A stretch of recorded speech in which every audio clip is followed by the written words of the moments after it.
If you are receiving this transmission, you are the resistance. And we are live. We got Mark Dice waiting in the wings coming up about the Black Friday madness that has descended across America. Just wanted to mention this Washington Post article.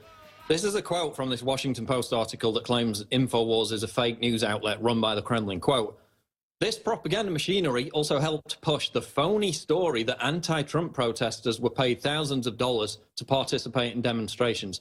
That was James O'Keefe and Project Veritas. They were on tape admitting that they paid crazy people to go and start violence at Trump rallies. That wasn't fake news. That wasn't even InfoWars reporting it. That was a videotape secretly obtained and published. Again, another one of these fake news stories they claimed was Hillary Clinton's health. In fact, many mainstream media outlets had to apologize to us for not treating the concerns about Hillary Clinton's health seriously after she collapsed on September 11th. But again, they're going with this narrative. We just got a couple of minutes left here, Mike. Final comments and tell people how they can find you on Twitter and where they can get your books. All right, final comments. The big hot story is fake news. Don't fall for it. Be on guard. Recognize that these big multi-billion-dollar corporations are getting their butt kicked. That is why they're so desperate. That is why, while we must remain vigilant, always be on guard against the enemy, because we are against some very dark, even some might say demonic forces. Know that we are winning, and that is why they are afraid. So we should be really excited. I'm thrilled. Every day I wake up and I think I can't wait to get to work bringing truthful news and information to the people, and I bet you feel that way too, Paul. So my message to the people is keep sharing articles. Don't ever let the fake news media tell you that you don't matter. This election showed that you matter. What can you do? Not everybody wants to be a big media star, and that's great. Not everybody wants to run a media company. That's great. What you can do, share articles on social media. Correct your friends. When they refer to something as fake news, let them know that the only fake news they're going to find is on the front page of the New York Times and the Washington Post. As for finding me, you can find me at twitter.com/CERNOVICH. I have a book on Donald Trump, Why He Won. That is on Amazon. And I actually published the book before Trump won. That's how confident I was that he was going to win. And that's called MAGA Mindset, Making You and America Great Again. That's on Amazon. But be inspired, people. It is a great day to be alive. I'm so excited, as Paul is too. Okay, there goes Mike Cernovich, dangerandplay.com. Go get his new book. Thanks for joining us, Mike. We're going to move on now. We got Mark Dice waiting in the wings after the break. Before we go to him, let's go to this story out of Reuters talking about fake news. Merkel fears social bots may manipulate German elections. Oh, well, what a surprise. Angela Merkel, the hugely unpopular leader of Germany, who is plunging in support, is now blaming fake news for her demise. And listen to the quote from this article. In her first speech to Parliament since announcing plans on Sunday to seek a fourth term as Chancellor, that's right, a fourth term, Merkel called for a debate on how fake news bots and trolls can manipulate public opinion. Quote, "In order to reach people, to inspire people, we need to deal with this phenomenon. We need to deal with people telling the truth and criticizing you, and where necessary, regulate it." That's a direct quote from Angela Merkel. She wants to, quote, regulate fake news. And why is that? Well, it's because the AfD, the right-wing anti-immigration party in Germany, has more likes on Facebook than Merkel's own party. It's because the German people to the back teeth of your disastrous policies. Oh, no, but it's the Russians, it's fake news that's responsible for that. Really? Then why in a poll did 45% of respondents say they were satisfied with Merkel, a record low since 2011? That poll could not have been created by fake news or Russian hackers. That was a poll of the German people. You don't resonate with them anymore. They've rejected your policies. That's why you're losing. It has nothing to do with fake news. We'll be back, Infowars.com. It's the final hour of the Alex Jones Show. We got Mark Dice waiting in the wings to talk about Black Friday madness. But first, I want to tell you about some of the products at InfoWarsStore.com, and particularly Brain Force, which I've got right here. Took it before I came on the show. Popped 2 of these before the show started again. When I went over to Austin, I think it was last year, Again, completely jet lagged, no sleep whatsoever, had to sit in the big chair, host a 3-hour radio show live. This helped me immeasurably. It gives you absolute mental clarity. Again, if you're doing any kind of intellectual task, it really helps you, clears that brain fog, especially if you're tired. It really gives you a massive boost. It is Brain Force. And again, I was taking some other similar product. This is even better than that. We've got it at InfoWarsStore.com for just $20.96 on sale for a limited time. That's an almost $19 saving per bottle of Brain Force Plus, and you get free shipping on that as well. So it's going to be even better than the one I've got here. I'm going to have to get my hands on some Brain Force Plus, and that is for sale at InfoWarsStore.com. Again, 1,824 independent reviews, the vast majority of them 5-star. People who are taking this are raving about it.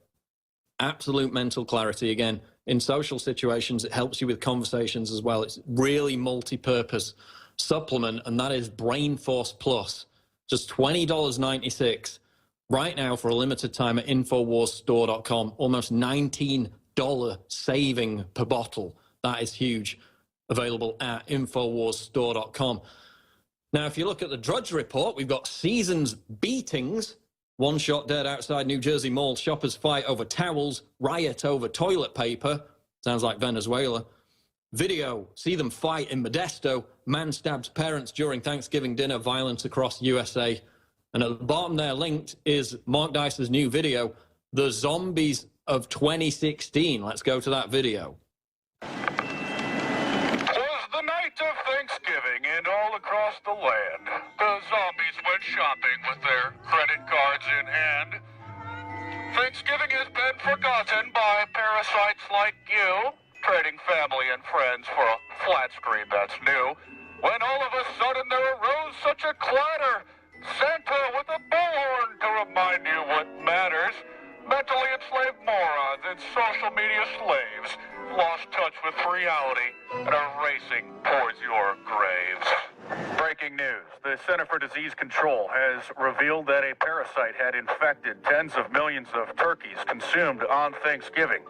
Once into the bloodstream, the parasite quickly made its way to the brains of millions of Americans, devouring the brain matter, leaving Americans mindless and without the ability to think. The television took over, leading them to wait in line to buy bigger televisions, new tablets, and maybe a new toaster. Stay tuned for updates as this shocking zombie apocalypse continues. It appears to be occurring across electronic stores around America. This is Mark Dice reporting. The devastation of 8 years of President Obama has never been more apparent.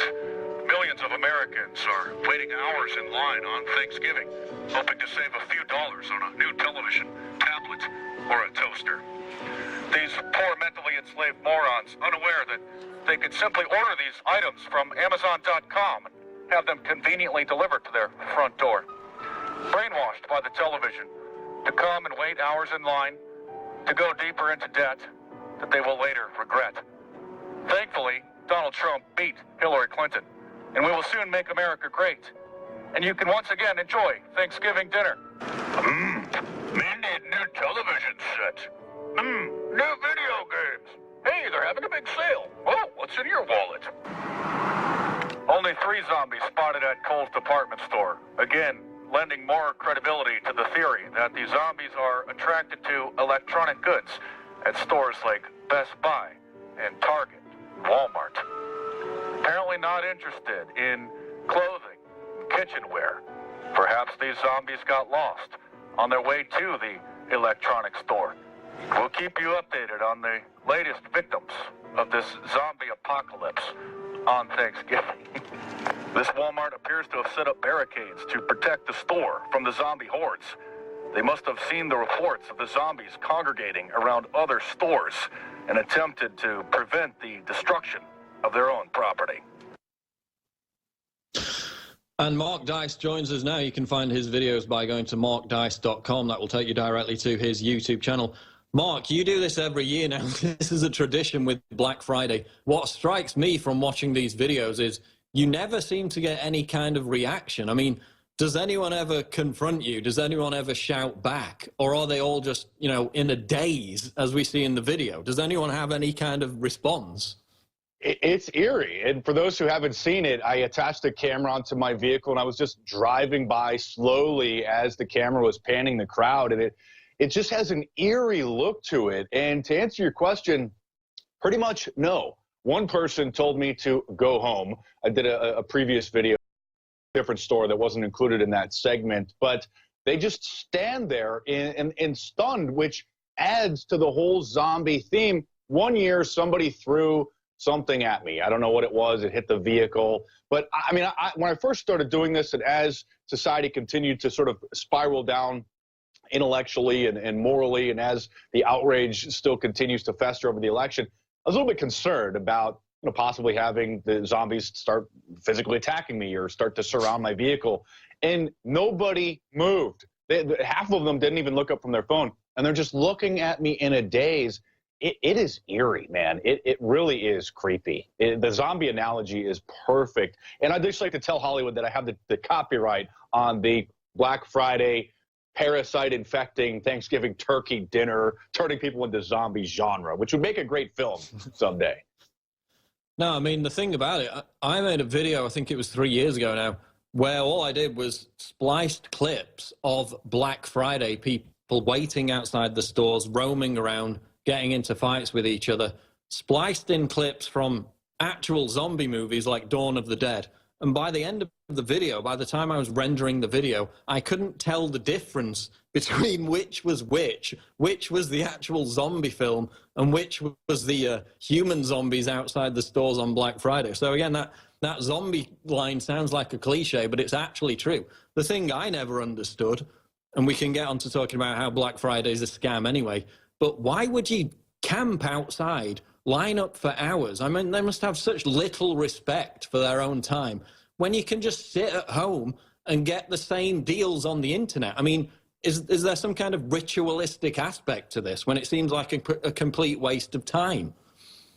They believe everything the television tells them, and perhaps there may be a very small handful, maybe 5 or 10 people who will get a television at a 50% discount. But those are going to be the people that have to camp out and wait, because obviously those 5 or 10 different TVs at that price are going to be gone within a matter of minutes.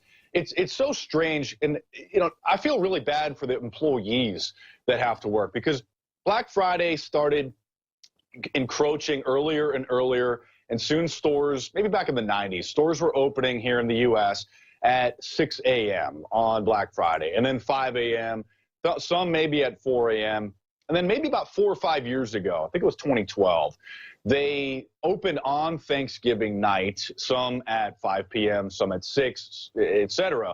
And so those employees who are used to working, you know, normal sort of 9 to 5 or retail hours, 9 to 9 hours, then had to go and work these weird graveyard shifts that are then being taken away from their families. So I did this years ago to shame the shoppers, to hope to stop this despicable, complete out-of-control consumerism, because it's a cancer on one of the major holidays in the United States. And it's just spiraled into a violent, just absolutely bizarre, mindless consumer fest. As I think you reported, now it's spread over to the UK, people are fighting not only just over televisions and tablets, but over toilet paper and products that have little to no value. It's so bizarre. It's really hard to even understand. It is turning into a Hunger Games scenario. I mean, you mentioned the UK. It was never really a thing in the UK that we would have actual fights in the stores, but now over the past, I think it's 2 or 3 years, we see that. We don't see it to the same level as in the US, but, you know, you mentioned Thanksgiving. As someone living in Britain, I don't celebrate Thanksgiving, obviously. I don't really recognize the significance of it in terms of, you know, comparing it to Christmas or whatever. How has that been diluted? You mentioned they started opening on Thanksgiving. Do you see that as a direct connection to the breakdown of the family, to the fact that people are spending less time with their family, don't want to spend time with their family, as to why these sales have started earlier and earlier?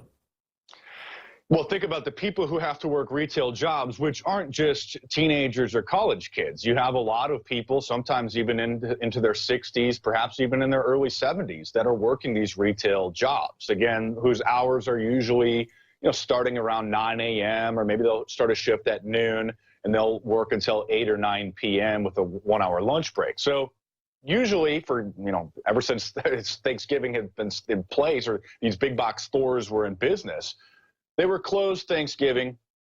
People had to, literally come to work the next day, but that's totally understandable. It's the Friday after Thanksgiving. But when they started opening on Thanksgiving, you have countless, literally millions of families who have employees that work in these stores that either can't go to Thanksgiving dinner or can only pop in for perhaps an hour or 2 hours, or if they were going to travel, then they just can't show up at all, because if they had to travel, even if a few hours, go to a relative's house, now they can't because they have to work, and not only work, but work these strange and then take sleeping pills. They were recommending sleeping pills to the workers so that they could actually get to sleep, because they were going to have to work these midnight to 8 in the morning shifts. Okay, hold that thought, Mark Dice. We'll be right back after this.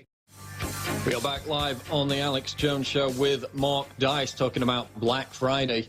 And they say that if you want to understand what's most important to a society, then don't examine its art or literature, simply look at its biggest buildings. And the fact is that in, medieval times, the biggest buildings were churches, were palaces. That's where people went to worship. Now, in many cases, the biggest buildings are shopping centers. They actually design them like churches, like cathedrals. They have domes, they have spires, they have fountains for fonts, they have food courts for pews. And again, as religion has declined, shopping seems to have replaced it as the new ritual. This is an article out of USA Today. Is Black Friday a scam? We see these articles every single year. While Black Friday may be known for offering the lowest prices of the year, in reality, it's one of the worst times to shop. The Wall Street Journal studied pricing data across a wide range of product categories and found that most items are offered below Black Friday price points at different times throughout the year. For example, there's data suggesting that you're more likely to get a better deal on a new car in April than on Black Friday. They also have these deals that run out. They create artificial scarcity. Not everybody can get the deal once they get into the store, but they already have you in the store. So then they mark up items on all these other products. People buy them while they're in the store. So again, the retailer doesn't lose out. These idiots who go in there for a bargain end up paying double for something else that they don't even need. And the other factor with Black Friday is, as USA Today reports, what many retailers do is offer lower quality versions of popular products on Black Friday. These inferior versions are known as derivatives. So people are buying crap that's lower quality, marked up products that they don't even need because the deals on the actual discount products have run out. Mark, I mean, you've seen this year upon year. Are the lines getting shorter? Are people beginning to realize that this just isn't worth it? Do you see this craze dying out anytime soon? The lines have gotten a little bit shorter in the last few years. The first year, again, I think was 2012, maybe 13, when they announced that they were opening Thanksgiving, not just early in the morning on Friday. The lines were massive. But these lines were still huge. I mean, you could see they were lined up well across the building, perhaps, halfway across the parking lot in some cases. And that's just half of the wait. Once these people get in, and then if they find the product that they're looking for, they're going to have to wait in line again to go wait for a register. So these people are spending hours and hours to buy who knows what, to save who knows what. They would be better off just working a half a shift and then spending that money and buying a product, even if they were going to save any. But it is a scam. I don't see it dying down all that much. Thankfully, we had a few major retailers this year which announced that they were going to close.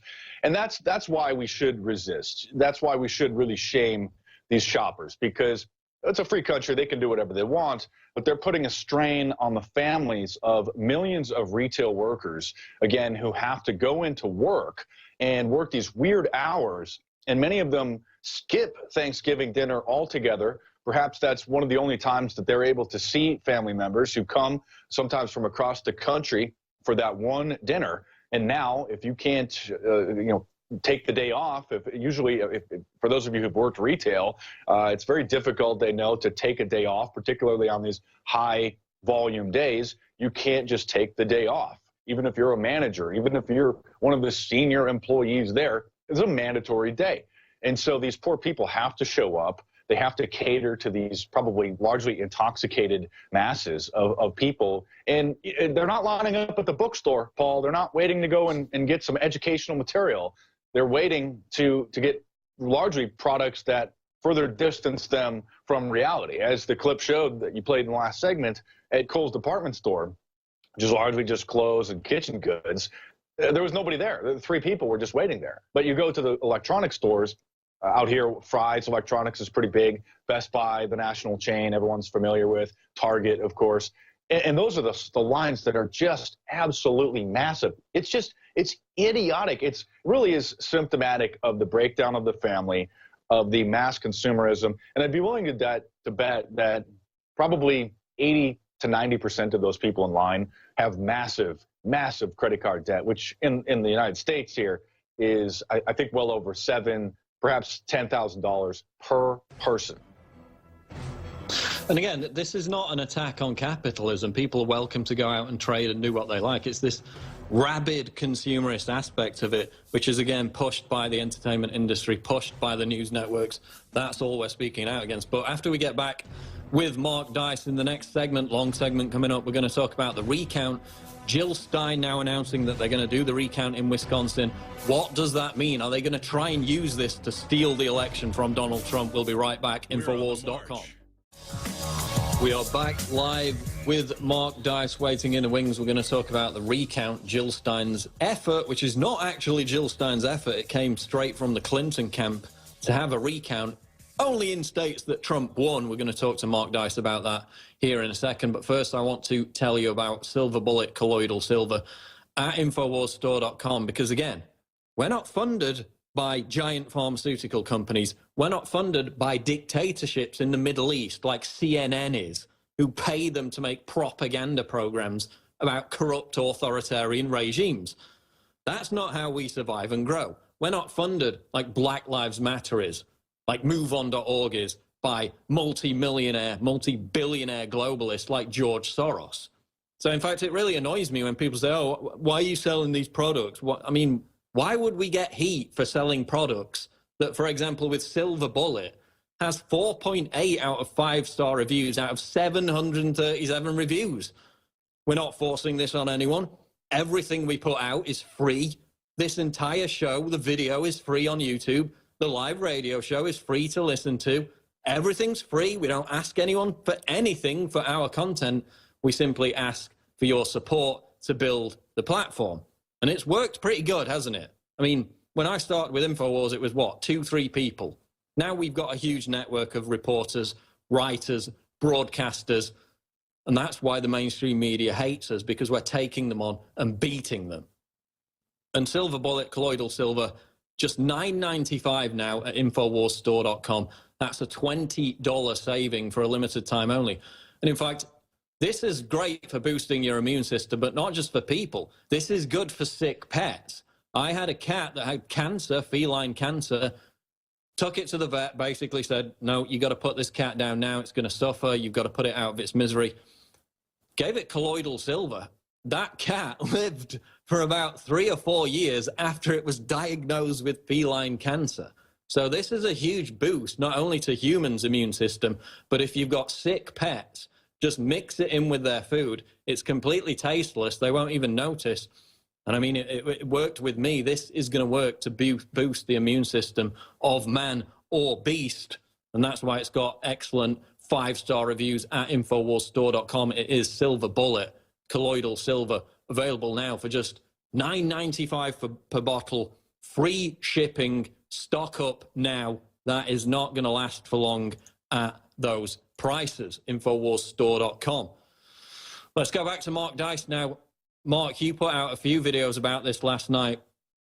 again, Jill Stein of the Green Party is spearheading this campaign, even though it was started over a week ago with Clinton campaign operatives meeting with, quote, computer scientists.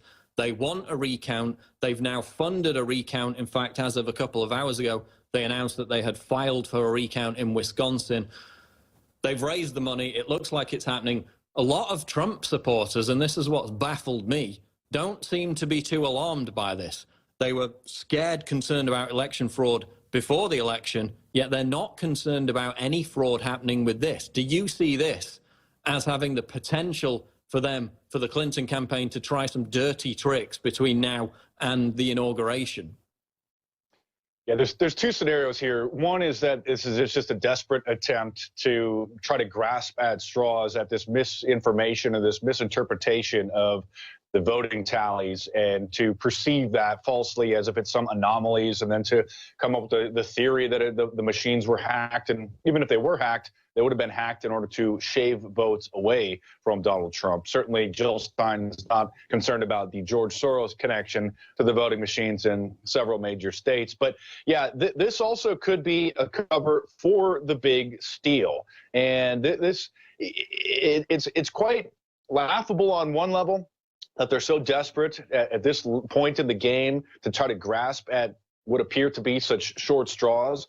But this could be, we can't put anything past these people. This could be the attempt to finally steal the election for Hillary Clinton. Now, I'm hoping that this is a scenario sort of like the establishment Republicans were hoping that they would get a brokered convention. Even Ted Cruz was leading that charge, and then he sort of backed down. And even if he would have gotten, it would have went there, it would have been a total mess. But we were getting right up to that point where it looked like Ted Cruz was planning and hoping to steal the nomination from Donald Trump through a brokered convention.